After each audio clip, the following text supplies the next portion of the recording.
Hi, I'm Mark Jardine. This is Sail for Gold Live from Cowes with your update from Rio 2016. So I'm here talking to Andy Rice in Rio about day 4 of the Olympic sailing competition. It looked like there were some huge waves out in the bay, for the Finns and the 470s especially. Can you tell me a bit about their race courses? Firstly, there was a bit of jiggling around of the race courses, and from my understanding, that was because the NACRA 17s originally were going to go out on one of those courses. I can't happen to remember which, but it wouldn't really have mattered. Whichever one of those courses it was, the NACRA 17s would have been in all kinds of trouble out there today. So you can understand why the race committee did what they did, but you also have to bear in mind that that does have an effect on other sailors and in other fleets who might have been looking forward to that stuff. It might have been playing to their strengths, and it's absolute chalk and cheese what you get on the inner shore courses and what you get out to sea. I mean, it's hard to believe that you are watching the same day's racing when you're watching the NACRAs inshore and you're watching the Finns or the 470s offshore as they were today. Now, talking of the NACRA 17s, who of course were further inside the bay, it looks like there is a huge battle developing between Australia's Jason Waterhouse and Lisa Darmanin and Britain's Ben Saxton and Nicola Groves. Yeah, absolutely tied on points at the top. A small gap back to third, and then down the rankings tumbled the Swiss, who were leading and are now in seventh. And Billy Besson and Marie Rieu, the nailed-on favourites for this event, the 4-time world champions. No one else has won a world championship other than them. Started the day in 15th, finished the day in 15th. Billy Besson, a long-term back injury, has just flared up at the worst possible moment for him. He can barely walk. He's being wheeled around in a wheelchair when he's not on the boat.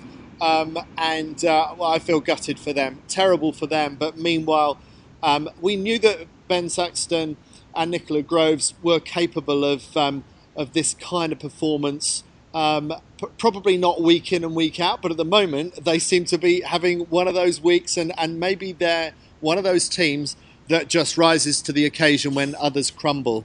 Having talked to them before, it's great seeing them up at the top of the leaderboard. Yeah, they must be over the moon. I mean, it's been such difficult conditions. I think it's going to be incredibly difficult to stay there. I think that field is wide open.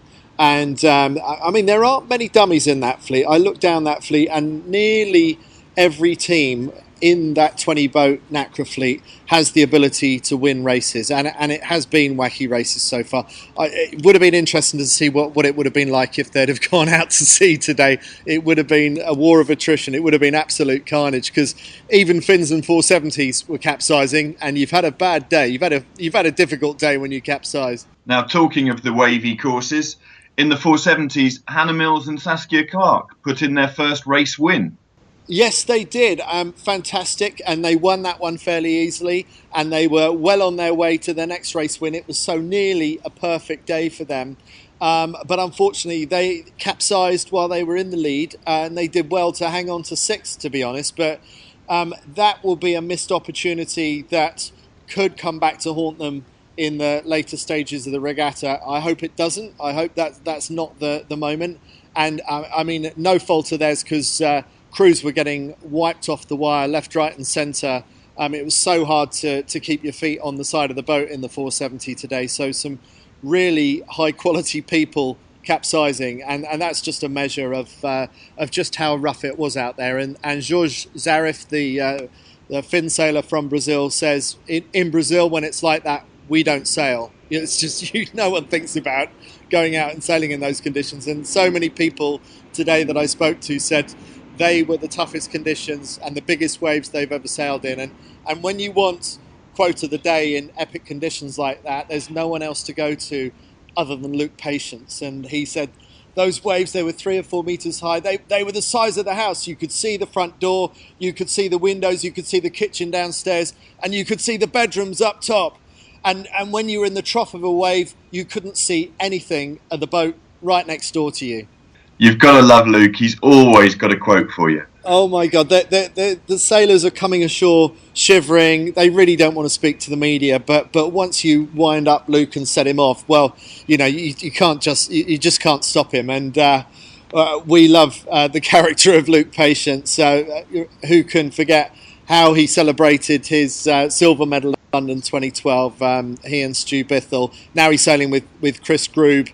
And they had a pretty good day. I think they got something like 2/5. They're in 6 overall, and they're knocking on the door of greatness there. They could be putting together a good series there. It's great seeing their solid results continue. Absolutely, and even yesterday, after they'd had a fairly ho-hum day, they came ashore bubbling. I mean, you never really know if they've had a good day or a bad day. They always look like they're having a good time. They very much remind me of Nick Rogers and Joe Glanfield. Nick Rogers being one of your mates from Lymington. They were just the same. Now, talking of someone level-headed, Giles Scott extending his lead to 12 points. Yeah, he still wasn't happy though. I mean, Giles, came ashore and he was frustrated about the first race where he finished only 11th. It was actually a lot worse than that at one point, and basically he said, I just didn't cotton on to how important it was to be on the right hand side of the course, and if anyone was watching the tracking today, then they would have seen that the back markers weren't doing their normal thing of chancing their arm going off to the other side of the course from wherever the leaders were. They were having to follow the leaders because it was so biased to go towards the right-hand side of the course. But he managed to grind his way back to 11th, and that was what he was dwelling on. But yeah, the bigger picture is that he is 12 points ahead, and Giles Scott is where we expect Giles Scott to be. Fantastic following his progress. Moving on to the windsurfers. It was finally a good day for Bryony Shaw. Yes, it was. I think she now lies in 10th overall, but more importantly, she will have closed the points gap. I haven't got the scores in front of me, but something like a 5-3-2. Or, no, I might be overdoing it. But anyway, you can go and check out the results on sailing.org. But yeah, Bryony is grinding away at getting back into podium contention. I think it's still quite a big hill for her to climb, but it's nice to see her rallying and really getting back into what she does best. And while Nick Dempsey is clearly still sailing fantastically, Dorian van Rijsenberg, it's just in a different league. Yeah, I mean, any other day, you'd be really happy with the scores that Nick Dempsey got, all in the top 5, I think. Sorry, again, I hope I'm not being inaccurate, but yeah, it's a pretty good day. But Dorian van Rijsenberg, the reigning Olympic champion, scores a 4th in the first race and follows it up with 2 bullets, and that's pretty hard to match. It was very shifty, tricky conditions, quite holy, and that there'd be wind whacking at one point, trying to get every bit of power they could out of the rig, chasing where they thought the gust was, and then you get over there and the gust has disappeared by the time you get to that spot. So how Dorian quite manages to do this, I don't know. Maybe more RSX sailors should be shaving their heads for the special occasion. He says it's the only time he ever gets a chance to shave his head because his wife doesn't like him doing so, but the Olympics gives him the excuse to do that. And for whatever reason, just as Ben Ainslie never used to shave and ended up with a beard at the end of his Olympic competitions, Dorian's bald head seems to be bulleting his way to the front again. Now, when we have club races at home, we often, if there's a big day, we chat about it in the bar. We don't often hear of Olympic days where there are huge waves and people are clearly going to be chatting about this day for quite some time.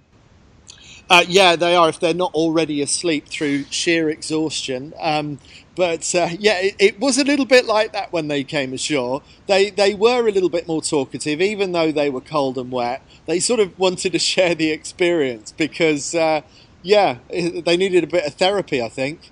And it was really fun to talk to the sailors about that stuff, and it made me really jealous as well. And looking at some of the photos, they're already cropping up on Facebook. I just wish the live TV was out on those courses. You probably get to see a lot more TV back home than I do here, funnily enough. And often you find out more about what's going on at the Olympics through talking to your mates at home than you do actually being at the event.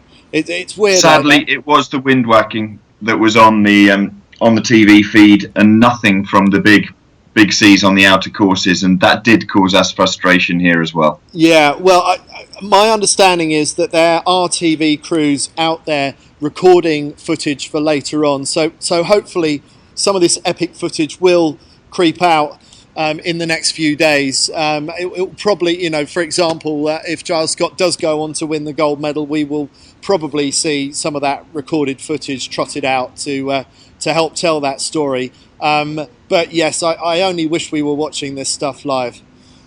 Well, Andy, we are very thankful being able to speak to you in Rio. So thank you very much indeed for your time. Thanks, Mark. It's been a pleasure. Look forward to doing it again sometime. Thanks again for watching. Please send us your comments and questions using the hashtag #SailForGold on Facebook and Twitter. And watch again tomorrow, same time, same place.